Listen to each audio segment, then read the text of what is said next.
I'm currently finalising what to take on my road trip. It's going to be about a month long, over about 1,000 miles, something like that, which doesn't sound too much, but in a 20-odd-year-old Land Rover, you just don't know what's going to go wrong. So you want the tools to actually repair things in the field as such. So I've packed a few things. Okay, so tucked into the rear bulkhead, the trolley jack there. I've got a sort of box of tricks here, what I'm going to try and put up against that trolley jack just to stop it from rattling around. I've got about 1.5 litres of oil. This is a recent oil change I did, so I've still got a little bit left, so it'll be handy for a top up just in case the landy leaks or, I don't know, springs a surprise on me. Got some coolant ready made from the coolant change I did recently as well. Set of gloves, because, you know, getting covered in oil isn't really my thing. Appreciate some people's things, but I like to protect my hands when I work with oil. Some screen wash, Volkswagen. I'm not really sure how good it is, but I think it's really concentrated, so maybe just a cap full for like some water.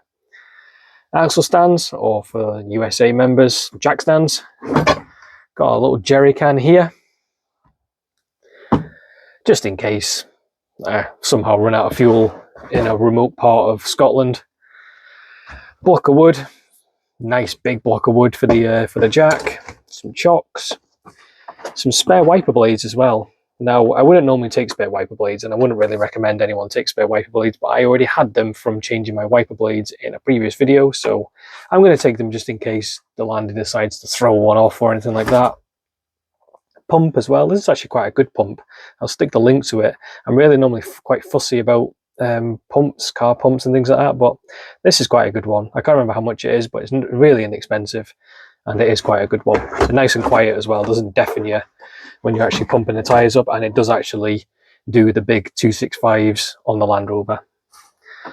Got a funnel tucked in down there for any sort of oils and lubes. And I'm trying to pack relatively lightly. I don't want to be taking up heaps of room, because we do have to get kit in here as well. I do have a toolbox here, my box of tricks, Andy's box. Crappy rag in there. You never know when you need a rag. Full set of spanners from, I don't know, 6mm up to 19mm. Obviously, Land Rover's best friend, WD-40. Sockets. Second Land Rover's best friend, duct tape. If it can't be duct, it must be, you know the rhyme. Spare bulbs as well. I think cable ties are quite handy as well. Quite a few times in the field I've needed some sort of like tie something up or tie a hose up, so cable ties are always handy. I've got the big 27, I believe it is. 27mm, yep. 27mm to get the wheels off, and obviously the 1/2" drive to get them off. And just an assortment of like snips and screwdrivers, long nose pliers, just whatever I think could be practical will obviously come in use. The 3/8 ratchet there to go with my deep sockets.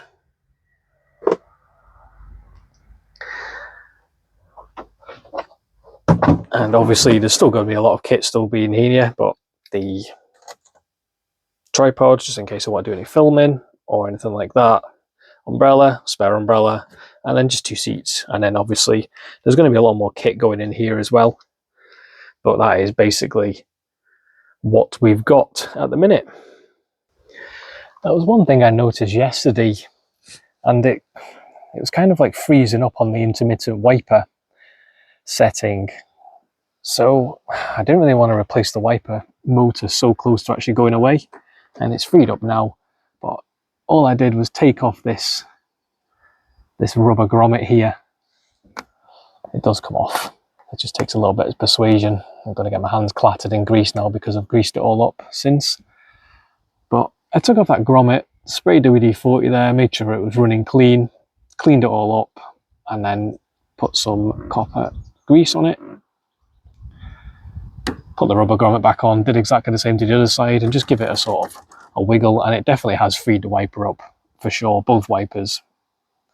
So if you do have any sort of sticking on your wipers, don't go straight for the motor or for the rack, because on the TD5 you have to take out the entire dash, which isn't really an issue because it is only screws, but it is time consuming. Take off the rubber grommet, spray it, clean it, grease it, and then just see how it goes. Bit of a waste of time taking this off because it is only the splines under here, but the rubber grommet here, and then try and spray actually underneath this as well on the actual arms and mechanisms. So that's basically all I'm taking. I'm not taking a heap of stuff, just a box with some trolley jacks, axle stands, chocks, just general things what I can work on quite high level. If I need to order parts, I can order it to a campsite or anything like that. So it's not the end of the world if something does break down. There will be garages obviously along the sort of west coast of Scotland and the northwest of Scotland as well. So again, it's not horrendously bad if anything goes wrong, but hopefully not. It is only about 1,000 miles over the next month, maybe a little bit more. You've got to get there first. Obviously that's going to be the main hurdle, getting there. But other than that, we'll see how it goes, and the next time you'll see me will be in the field. So follow along if you've liked this video, give it a like if you have liked it, and subscribe along if you haven't already. And I'll see you for the next one when this is out in the wild.